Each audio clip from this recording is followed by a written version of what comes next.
Jawaban Kevin membuat ayah Kina tersedak dengan wajah memerah, tidak bisa berkata apapun. Dokter, kalau begitu apakah Kina benar-benar tidak perlu? Awalnya Ibu Kina mau bertanya apakah Kina benar-benar tidak perlu pergi ke rumah sakit, tapi dia merasa pertanyaan ini mungkin akan menyinggung Kevin, membuat Kevin merasa mereka sedang mencurigakan kemampuan medisnya. Berpikir sampai sini, Ibu Kina pun segera berubah pikiran dan bertanya dengan sopan, "Dokter, kapan Kina bisa sembuh?" Sekitar 10-15 hari, awalnya tubuh Nana sudah akan sembuh setelah perawatan sekitar setengah tahun, tapi sekarang terjadi hal seperti ini, jadinya harus dirawat sekitar setengah tahun lebih lagi, Kevin menjawab dengan nada suara yang masih termasuk sopan. Mendengar jawaban Kevin, Ibu Kina memiliki keinginan mau memukuli suaminya. Untuk sementara Dokter Kevin tinggal di sini saja. Bolak-balik terus terlalu merepotkan, Ezra berkata dengan dingin tanpa memberi Kevin kesempatan untuk menolak. Setelah itu, Ezra pun memerintah pelayan untuk mengemas kamar tidur untuk Kevin. Melihat dari kondisi Kina sekarang, Kevin sejujurnya juga merasa khawatir. Jadi meskipun Ezra tidak menyarankan hal ini, dia juga akan memilih untuk tinggal di sini. Clayton menarik baju Kevin, menatap kepadanya dengan mata yang agak memerah. "Kamu sudah boleh masuk ke dalam. Mamimu akan baik-baik saja." Kevin tersenyum dengan tipis sambil mengelus kepala Clayton dengan lembut. Clayton mengangguk dengan ekspresi terima kasih, berlari masuk ke kamar, kemudian mengunci pintu kamar. "Aku pergi meresepkan obat Nana dulu," Kevin berkata dengan nada suara datar, kemudian berjalan turun dari tangga. "Ayah, Ibu, kalian kembali ke kamar istirahat dulu. Ada dokter di sini. Kalian tidak perlu terlalu khawatir dengan Kina," Ezra berkata kepada orang tua Kina. Ibu Kina melihat ke pintu kamar yang tertutup, mengangguk setelah meragu sejenak. Di dalam kamar, Clayton berbaring di samping Kina, menatap ke Kina yang tertidur tanpa mengedipkan matanya. Bagian pipi Kina yang tadinya bengkak dan merah sudah dioles obat yang berwarna hitam. Meskipun begitu, Clayton tetap merasa ibunya adalah wanita tercantik di dunia ini. Pada biasanya Clayton tidur di dalam pelukan ibunya, tapi pada saat ini dia tidak berani begitu, hanya bisa memeluk lengan ibu dengan lembut. Clayton diam-diam bersumpah di dalam hati, mulai sekarang kalau ada yang berani melukai ibu, Clayton tidak akan melepaskan orang itu begitu saja. Mau Daddy pun tidak boleh melukai Mami. Sebelum tertidur, Clayton juga berpikir. Dia harus cepat menumbuh besar, karena setelah menjadi dewasa, dia sudah bisa menikahi Mami. Pagi hari, waktu sarapan, hari ini hanya ada Ezra sendiri yang sarapan. Orang tua Kina masih belum bangun, Clayton juga masih sedang tidur. Sedangkan Kevin pergi ambil obat belum kembali. Setelah sarapan, Ezra menelpon ke keluarga Okto untuk memberitahu mereka akhir pekan ini tidak bisa kembali ke kota Leicester lagi. Begitu mendengar Ezra tidak bisa pulang pada akhir pekan ini, Ibu Ezra, Kalenia segera bertanya dengan cemas. "Kenapa tidak bisa pulang? Ezra, kamu si anak durhaka, kamu sudah tidak mau pulang rumah lagi? Kamu boleh tidak pulang, tapi cucu kesayanganku Clayton harus pulang." Kalenia sudah setengah bulan tidak berjumpa dengan cucunya dan sekarang Ezra malah berkata akhir pekan ini tidak bisa pulang. "Tidak boleh, Clayton yang tidak ada waktu luang untuk pulang," Ezra berkata dengan dingin. Kondisi Kina sekarang tidak mungkin bisa ikut mereka naik pesawat pulang ke kota Leicester. Sementara kalau Kina tidak bisa pulang ke kota Leicester, Clayton juga tidak akan mau pulang ke sana. Apa yang terjadi? Kenapa Clayton kesayanganku tidak ada waktu pulang ke sini? Kalaupun sudah sekolah, bukannya akhir pekan juga ada libur? Kalenia bertanya dengan cemas. Maminya Clayton, yaitu istriku, Kina, dia sudah pulang. Tapi sekarang terjadi sedikit hal. Untuk sementara masih belum bisa kembali ke kota Leicester, Ezra berkata dengan nada suara yang datar dan dingin, sama sekali tidak ada emosi. Sementara Kalenia yang mendengar kata-kata Ezra mulai panik, dia mengira anak putranya sudah menggila.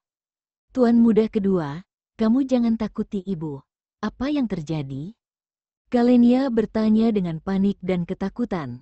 Sekitar 1 tahun sejak Kina meninggal, Ezra sudah melupakan semua hal yang terjadi pada masa lalu. Sementara dalam 3 tahun ini, Ezra bahkan tidak bisa mengingat masalah yang terjadi pada jangka waktu terlalu panjang. Dari sekarang, Ezra hanya bisa ingat hal-hal yang terjadi dalam 1 bulan. Seiring waktu berjalan, dia akan melupakan masa lalu secara total. Meskipun ada yang mengingatkannya, Ezra juga tidak ingat hal yang pernah terjadi. Waktu menyadari kondisi ini, Ezra ada berobat kepada dokter dalam ataupun luar negeri yang berprofesional di bidang otak. Tapi tidak ada satu dokter pun yang bisa mengidentifikasi bagian mana otak Ezra yang bermasalah. Setelah itu, ada dokter yang secara pribadi bertanya ke keluarga Ezra tentang hal-hal yang dialami Ezra, seperti apakah pernah terluka. Mereka memberitahu dokter bahwa kematian Kina merupakan serangan yang sangat besar kepada Ezra. Setelah mencari tahu tentang hubungan dan kejadian yang terjadi antara Ezra dan Kina, dokter berkata kematian Kina kemungkinan besar adalah alasan yang menyebabkan Ezra melupakan semua hal yang terjadi masa lalu. Berdasarkan penjelasan dokter, kondisi seperti Ezra tidak disebabkan oleh luka tubuh, tapi luka secara mental yang tidak ada obatnya. Penyakit mental tidak bisa disembuhkan dengan obat-obatan ataupun alat medis. Dokter berkata selain memiliki daya ingat yang lemah dan berjangka waktu pendek, kondisi tubuh Ezra sangat sehat. Sementara untuk apakah ingatan Ezra bisa kembali atau tidak, hanya bisa diserahkan kepada Tuhan, tidak bisa memaksanya. Setelah Kina meninggal, Ezra hidup seperti mayat berjalan, tenggelam total di dalam sakit hati yang sengsara. Jadi sekarang Ezra menjadi begitu, keluarganya malahan merasa hal ini mungkin bukan sesuatu yang buruk. Meskipun Ezra melupakan Kina, melupakan semua masa lalu, tapi setidaknya dia tidak perlu hidup di dalam sakit hati selamanya.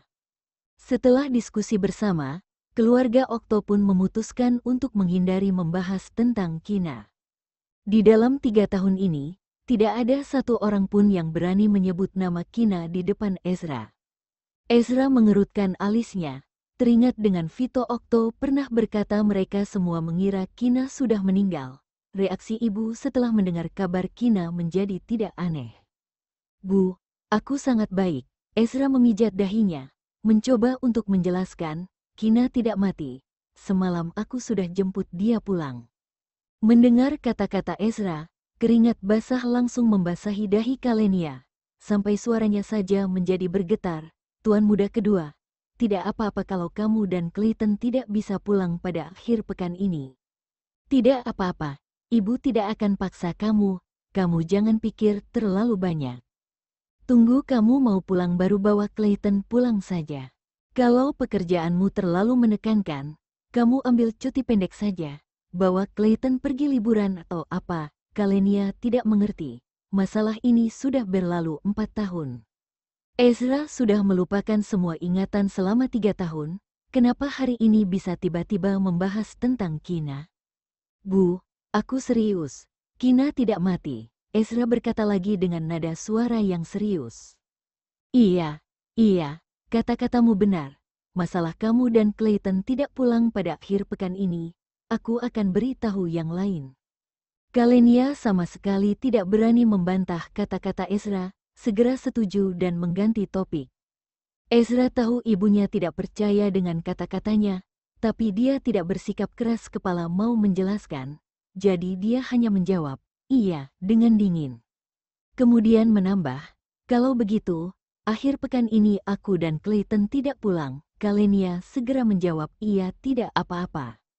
Begitu telepon berakhir, Kalenia menghela nafas panjang, dahinya sudah dibasahi keringat.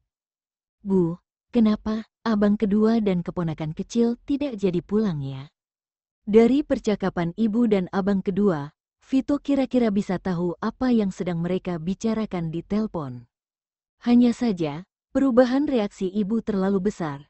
Hal ini membuat Vito jadi penasaran tentang apa yang dikatakan abang kedua. Iya, Kalenia menjawab dengan nada suara yang berat, kemudian menghela nafas panjang sebelum berkata. Abangmu tadi bilang akhir pekan ini tidak bisa pulang, karena Kina sudah pulang. Dia bahkan bilang Kina masih hidup. Apakah abang keduamu sudah mulai mengingat kejadian dulu? Kalenia curiga apakah Ezra sudah gila. Sementara anggota keluarga lain yang sedang sarapan juga berhenti bergerak, tiba-tiba tidak ada suasana hati untuk makan lagi. Begitu mendengar kata-kata ibu, ekspresi yang tidak bisa dijelaskan melintas melewati wajah Vito yang tampan bagai setan. Setelah berpikir sejenak, Vito baru berkata dengan jujur, "Bu, beberapa hari ini abang kedua ada tanya tentang kakak ipar Kina kepadaku sebanyak beberapa kali." Begitu selesai berkata, Vito pun merasa ada sesuatu yang sedang terbang kemari, sehingga dia sibuk menghindarinya. Piang, sebuah piring yang mahal jatuh di lantai belakang Vito, suara piring kaca pecah pun berdering. "Bu, kamu kenapa? Orang berkata harimau saja tidak membunuh anaknya. Kamu malah melukai anak kandungmu." Vito menepuk dadanya dengan ketakutan. "Abang keduamu bertanya tentang Kina kepadamu. Masalah yang begitu serius, kenapa kamu tidak beritahu kami?" Kalenia bertanya dengan cemas. "Waktu itu aku ada tanya abang kedua apakah dia ingat sesuatu. Abang kedua bilang tidak ada. Katanya dia cuma tanya saja, agar dia tahu bagaimana jawab Clayton kalau dia bertanya tentang masalah ibunya." Vito berkata dengan wajah sedih yang tidak bersalah. Vito mengira Ezra hanya sekedar bertanya saja. Lagian alasan yang dikatakan Ezra begitu sempurna, cukup untuk menghilangkan kecurigaannya.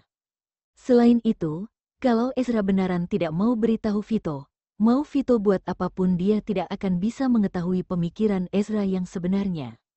"Baru-baru ini abang keduamu tanya apa saja tentang Kina? Katakan semuanya dengan jelas." Kalenia memerintah. Melihat ibu bersikap begitu serius, Vito juga sadar keseriusan masalah ini, sehingga dia memberitahu semua hal yang ditanyakan abang kedua kepada yang lain. Setelah itu, Vito pun memberi saran, "Atau tidak aku coba video call Clayton, coba tanya dia tentang kondisi abang kedua baru-baru ini." "Buat apa masih diam di sini? Cepat telpon," Kalenia meliriknya. Melihat yang lain juga tidak berpendapat lain, Vito pun mengeluarkan ponselnya dan menelpon ke Clayton. Sementara Clayton di sana masih belum bangun, tapi Clayton memang bukan tipe orang yang bisa ketiduran dengan nyenyak, ditambah Kina baru saja mengalami hal seperti itu, Clayton menjadi semakin tidak bisa tidur dengan nyenyak. Begitu merasakan ponselnya sedang bergetar, Clayton langsung membuka matanya dan mencari ponselnya sebelum nada dering mulai berbunyi. Melihat yang meneleponnya adalah paman ketiga, Clayton langsung menekan tombol angkat tanpa berpikir. Khawatir video call akan mengganggu Kina, Clayton pun segera turun dari tempat tidur dan berlari ke depan jendela. "Keponakan kesayanganku, apakah kamu kangen kepada paman ketiga?" Vito bertanya dengan senyuman. Clayton menggelengkan kepalanya dengan wajah tidak berekspresi. Dia tidak begitu rindu kepada paman ketiga. Baru-baru ini Clayton sibuk merindukan ibunya, tidak ada waktu luang memikirkan orang lain. "Keponakan kecil, kamu masih belum bangun ya?" Melihat Clayton masih pakai baju tidur, Vito pun bertanya dengan kaget. Clayton mengangguk dengan wajah yang tetap tidak berekspresi. "Hari ini hari Jumat, bukannya kamu harus pergi ke sekolah? Jam segini masih belum bangun, apakah kamu tidak pergi ke sekolah hari ini?" Vito bertanya. Clayton menggelengkan kepalanya, memberitahu Vito bahwa dia tidak pergi ke sekolah hari ini. Elbunya terluka, Clayton mana mungkin ada suasana hati pergi sekolah? Dia harus menjaga ibu. "Clayton kenapa tidak pergi ke sekolah? Apakah teman-teman sekolahmu mengganggu kamu? Cepat beritahu paman ketiga, teman mana yang mengganggu kamu? Paman ketiga akan segera membeli sekolahmu, membiarkan kamu jadi kepala sekolah di sana. Kalau begitu kamu sudah bisa membalas dendam kepada teman-teman yang mengganggumu." Kesayangan Vito terhadap keponakan kecilnya benar-benar sangat kelewatan. Dia akan menuruti semua permintaan Clayton. Clayton mengambil ipatnya, mengetik serangkaian kalimat. Mommy terluka. Aku harus menjaga dia. Tunggu Mommy sembuh baru pergi ke sekolah. Begitu membaca kalimat yang diketik Clayton, mata Vito hampir saja jatuh ke lantai. Vito memaksa dirinya untuk tenang, memasang senyuman yang ramah dan berkata, "Keponakan kecil, Mommy apa yang kamu bilang tadi? Bolehkah paman ketiga melihat Mommy kamu?" Clayton diam sejenak, kemudian mengetik lagi dengan wajah yang agak meragu. "Mommy masih tidak boleh dilihat orang sekarang, pipi Mommy masih dioles obat yang hitam."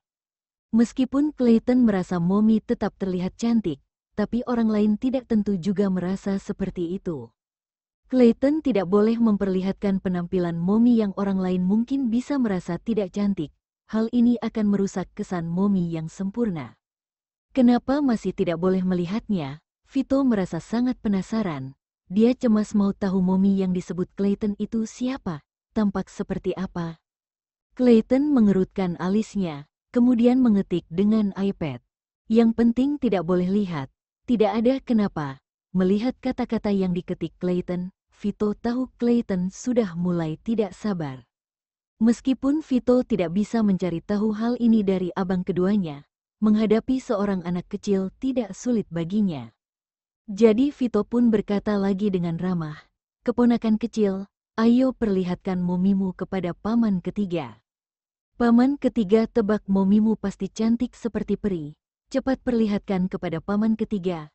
Clayton menggelengkan kepalanya, tetap merasa Mommy yang pipinya masih hitam tidak boleh dilihat orang lain.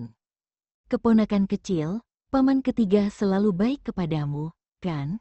Dulu kamu bertanya tentang Mommy kepada paman, paman memberitahu kamu semuanya. Sementara sekarang kamu sudah punya Mommy, perlihatkan Mommy kepada paman saja kamu tidak mau." Paman ketiga merasa terluka, hati paman sangat sakit, sangat sedih. Vito mulai menggunakan trik pura-pura kasihan, mencoba untuk menarik belas kasihan Clayton. Melihat ekspresi Vito yang kasihan, Clayton teringat kalau bukan paman ketiga beritahu dia masalah tentang Mommy, beritahu dia bahwa foto yang ada di guling kecilnya adalah Mommy. Bisa jadi Clayton sama sekali tidak mengenal Mommy sampai sekarang. Setelah meragu sejenak, Clayton pun mengangguk secara perlahan, berjalan ke samping tempat tidur dan mengarahkan kamera ke Kina yang masih tertidur.